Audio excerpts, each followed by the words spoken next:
بیرته خپل عمل دی هلته عمل ده ملګری دی هغه ده. نبی علیه السلام په قبر کې په دغه بدبخت انسانانو باندې چې څوک لمونځونه نه کوي، هغه انسانان چې څوک سودونه کوي، هغه انسانان چې څوک زنا او بدعملۍ کوي، په دغه انسانانو باندې به داسې ماران مسلط شي چې که یو مار دنیا ته افکۍ وکړي تر قیامته به دې منځه کې په سر باندې بیا ګیا نه شي شنه، لکه اټم چې په یو ځای استعمال کړي تر قیامته به نه شي شنه، داسې تېز زهرې دي. دغه نه نوي ماران به په مسلط وي چیچي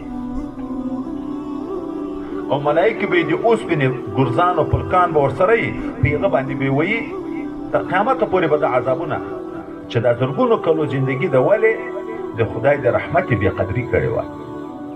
هغه خپل مهربان ذات یې نه پېژندو چې په ما احسان کوي، هغه د رحمت قرآن یې نه پېژندو چې دا د خدای پاک د طرف نه د رحمت تحفه ما ته رالغلې، هغه خپل پیغمبر چې رحمت و هغه یې نه پېژندو، نو د رحمت صفات لاړ بیا د غضب صفات ورته شروع شي.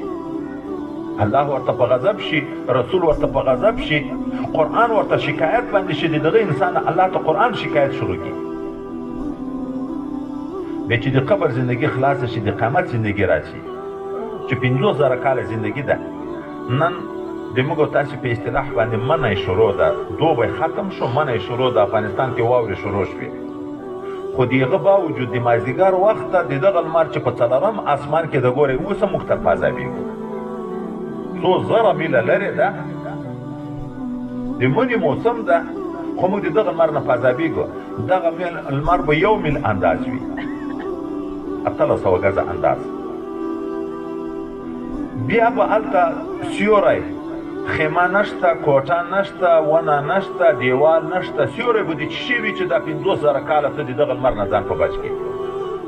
الله دې راته اسانه کړي. نبي علیه السلام وایي داسې سخته ګرمي وي یوم یقوم الناس لرب العالمین چې د خدای حضور ته وړاندې کېږي. نبي علیه السلام یې د بعضې خلکو خولې به تر خولې را رسېدلي وي، داسې لاس مبارک وینو لکه قیزه چې خولې ته اچوې، او یا ګزه به خولې په مځکه کې ننوتلي، مازغه به یې ایشېږي، د پزې نه به را روان وي.